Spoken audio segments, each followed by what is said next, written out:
یا چمکتا دمکتا چہرہ بھی ہو سکتا ہے کہ کچھ دن بعد ان کے گھر میں شادی ہے تو وہ بھی اسی میں ملوث ہو جائے. اور ابھی تک ہم بتا رہے ہیں جتنی بھی شادی ہوئی ہے میرے ذہن میں، جہاں تک میرے ذہن میں بات ہے، صرف ایک گھر میں ڈی جے نہیں بجا. سبحان اللہ. اور انہوں نے، ان کے گھر والوں نے مجھے بتایا کہ حضرت صرف آپ کا لحاظ کر کے نہیں بجایا. سبحان اللہ، الحمدللہ. اور وہ کہیں دور کے نہیں، مسجد کے پانجر کے. سبحان اللہ. بہن کی شادی ہوئی، ڈی جے نہیں بجایا، پتہ تک نہیں چلا. سبحان اللہ. دل سے دعا نکالی. لیکن زیادہ تر گھر پہ ڈی جے بجتا ہے اور پیسہ خرچہ کرتے ہیں. لیکن عالمہ کورس کی ایڈمیشن فیس میں بھی حضرت 300 سے کم نہیں چلے گا، 200 سے کم نہیں چلے گا. قانون بن گیا کہ 500 سے نیچے سے کام ہی نہیں چلے گا. سمجھ رہے ہیں؟ اسی طریقے سے اس لیے کہ جو چیز فری میں ملتی ہے اس کی اہمیت نہیں رہتی ہے. میں آپ کو بتاؤں، دنیا کے کسی بھی یونیورسٹی میں آپ پڑھا لیں، کسی بھی کالج میں پڑھا لیں، کسی بھی اسکولوں میں پڑھا لیں، کسی بھی ٹیوشن میں پڑھا لیں، جو رب کی قربت مدرسے میں ملتی ہے وہ دنیا کے کسی یونیورسٹی میں بھی نہیں ملتی. جو آپ کو محبوبیت اللہ تبارک و تعالیٰ کی نزدیکیت جو مدرسے میں ملتی ہے وہ کسی بھی یونیورسٹی میں نہیں ملتی. جہاں بھی آپ لاکھوں کروڑوں کا خرچہ کرتے ہیں تو 500 اور 300 روپے کوئی معنی نہیں رکھتا ہے عالمہ کورس کروانے کے لیے. ایسے ہی اڑا دیتے ہیں. اور زندگی میں ایک مرتبہ ہی ایڈمیشن فیس لگتا ہے، چاہے آپ 4 سال کا کورس کریں یا 6 سال کا کورس کریں. لیکن پھر بھی جھجک محسوس کرتے ہیں. لیکن بعض لوگ الحمدللہ سینہ کھول کے وہ استقبال کر رہے ہیں. سبحان اللہ. ایک اور اہم بات کہ صرف عالمہ کورس ہی نہیں، موجودہ وقت میں اس محلے میں عالمہ کے ساتھ ساتھ عالم کی بھی ضرورت ہے، حافظ کی بھی ضرورت ہے. تو کیونکہ اکیلے بہت سارے کام ہیں، کیے نہیں جا سکتے، سب کو کورس کرائے نہیں جا سکتا. بعض حضرات نے سوال بھی کیا کہ حضرت عالم کورس کیوں نہیں رکھے، عالمہ کورس کیوں رکھے؟ تو اس کا جواب بتا چکا تھا، پھر سن لیجیے. اس لیے عالمہ کورس صرف رکھا ہوں، عالم کورس نہیں رکھا کہ عالم کورس کروانے کے لیے اپنے محلے، اپنے علاقے میں 2 مدرسہ، شاندار مدرسہ ہے، لیکن ایک بھی محلہ والا پڑھنے کے لیے نہیں جاتا. شہبازیہ بھی موجود ہے، شاہ جنگی بھی موجود ہے، وہاں عالم کورس کروایا جاتا ہے لیکن کوئی بندہ نہیں جاتا ہے. اس لیے محلے کو ضرورت ہے عالم کورس نہیں بلکہ عالمہ کورس کروایا جائے. برائے نام اور اختلاف پیدا کرنے کے لیے یا ذہن کو ادھر ادھر کی باتوں میں لگانے کے لیے اس طرح کے اختلافاتی بات کو اٹھانے کی کوشش کرتے ہیں. حفظ والے بچوں کے لیے جو حفظ کرنا چاہتے ہیں بچے، اللہ کے فضل و کرم سے حافظ بھی ہوں، حفظ والے بچوں کو بھی سنبھال سکتا ہوں اللہ کے فضل و کرم سے. تو حفظ والے بچوں کے لیے بھی جو اسکول بھی کرنا چاہتے ہیں اور حفظ بھی کرنا چاہتے ہیں، اگر ان کے اندر ان کی ذہانت اس طرح ہے کہ وہ اسکول اور حفظ دونوں ایک ساتھ سنبھال سکتے ہیں تو اس کے لیے فیسلٹی ہے. اور اگر نہیں تو مکمل طور پر وہ حفظ کر سکتے ہیں.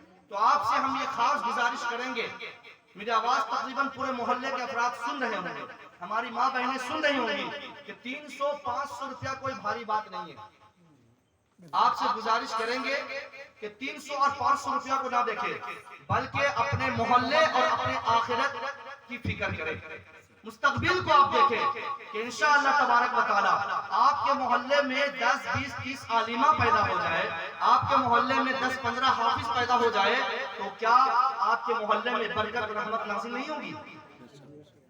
بالکل نازل ہوگی، یقیناً نازل ہوگی. اللہ اکبر. آپ کے محلے میں باہر سے امام صاحب، باہر سے محلے سے حافظ صاحب آتے ہیں تو الگ فیض محسوس ہوتا ہے، الگ فیضان محسوس ہوتا ہے کہ گویا کہ رحمت کا نزول ہو رہا ہے. لیکن پھر جہاں 24 گھنٹہ اس محلے کے حافظ اگر گھومتے چلتے پھرتے ملے تو کیا وہاں پہ رحمت برکت نازل نہیں ہوگی؟ عالمہ گلی گلی سے گزرتی نظر آئے تو کیا وہاں رحمت برکت نازل نہیں ہوگی؟